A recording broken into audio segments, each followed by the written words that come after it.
In the living of our lives, are there themes of transformation and change? Does a character and personality change? Are we different people from what we once were?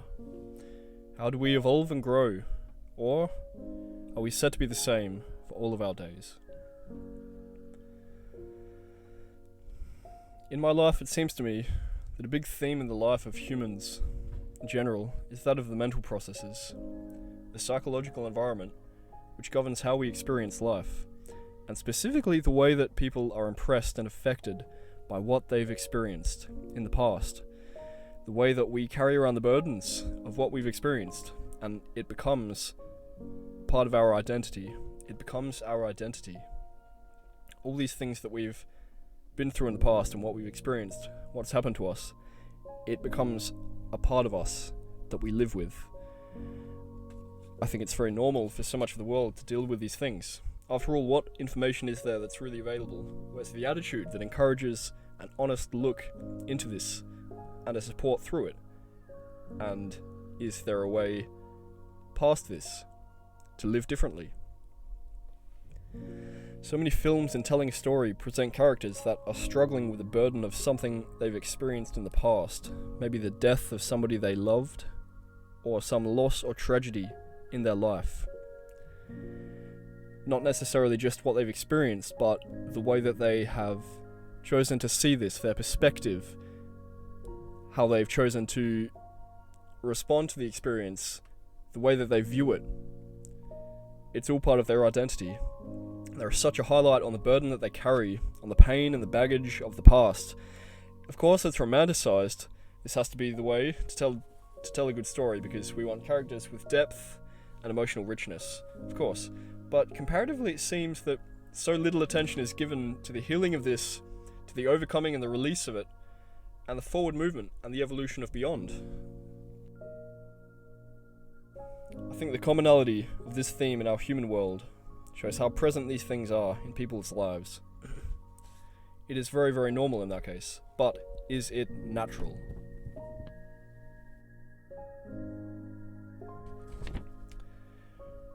Well, I certainly know what it's like to live like this, to be like this, as do we all, because we are human. And yet, there came a point when I had a realization after which my perspective began to change, and it was shifted.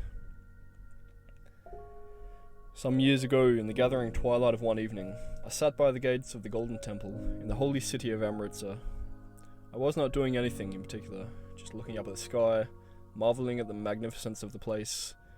Such a different world, such a mysterious, amazing place. I was casually going through some poems mentally, which I was in the habit of doing because I enjoyed building up what I called a mental library and going through it.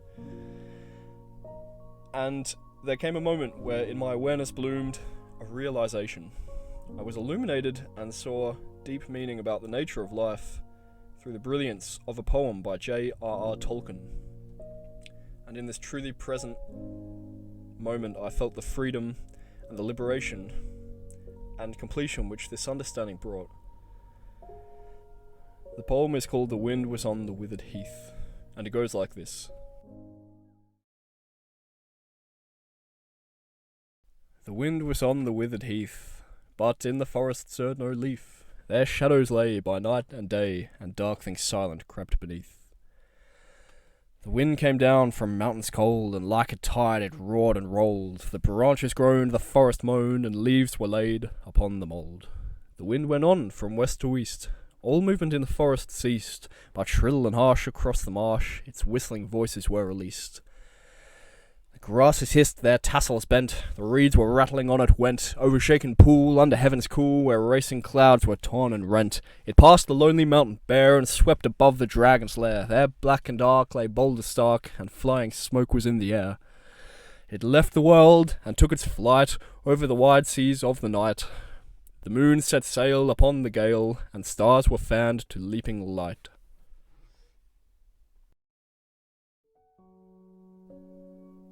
What I realized in that moment was that I am free. I realized that we are meant to be able to continue moving through life, unbound, not ruled by what is past, and not bound by what was experienced.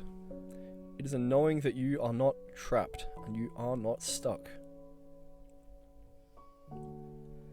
In my view, the poem is experienced forwards, as is march art in general, and storytelling in its many forms. It is a journey of change, movement, of evolution and experience. The wind moves through the world, blowing through different places and environments. It sees many sights, interacts with the terrains, but continues moving on and on. And the magic of this art form is that we are with the wind in each moment as it makes its journey. We are present, moving through the story, for we are the passengers of the ride. We experience the art form as it lives its life. And as we are engaged with it, our experience of this shows a deeper nature of life. Our own lives are meant to be lived forwards. We are meant to be able to move through this journey without becoming stuck and bound in beliefs, identities, perspectives. We are lucid and unbound, moving ever forward and ever evolving. This is the nature of life and the joy of life, that we can see all the sights and experience all these things, but ultimately continue to move on and on, free. So none of this discounts that a person needs to be fully involved in their journey, that they will have things to learn and contrasting experiences which challenge them and inspire them. Maybe there'll be times when they feel stuck and they feel like they're not moving forwards, maybe that they're retrograding and slipping into old habits and things are coming up. Maybe they don't feel free, maybe they feel like they're stuck and things aren't moving forwards in their lives. And that's okay, this is part of the journey, but the ultimate message is that you will ultimately continue to move forward, to evolve, and not be bound by the past. We can have experiences and challenges in our lives, but the joy and brilliance of life is that it is lived forwards. It is about moving and evolving ever onward. And in this high, truer state of life, one is ecstatically unbound and joyously free. In this state you are grateful for what came before, but not bound by your past, or trapped in any mental identity. You are excited for what's to come, but not fearing the future. And most of all, you are fully immersed in that moment, and in the amazing ride of life. So this is what I came to realize, and this was where the journey led. Now I want to clarify that the way that I've used this poem to communicate my message is not what was likely intended by the author, Tolkien. This poem is from The Hobbit and has a significance in that story, and obviously serves a function in the story. I think, I'm not really sure off the top of my head, but I seem to remember it was some kind of analogous piece representing the approach of a dragon, or the movement of the dragon through the world. But the point that I'm making is less about the poem, and it's more about the message. I included this poem and featured it because it is part of the story, and to honour Tolkien's brilliance, and to help to communicate what I'd realised and the message.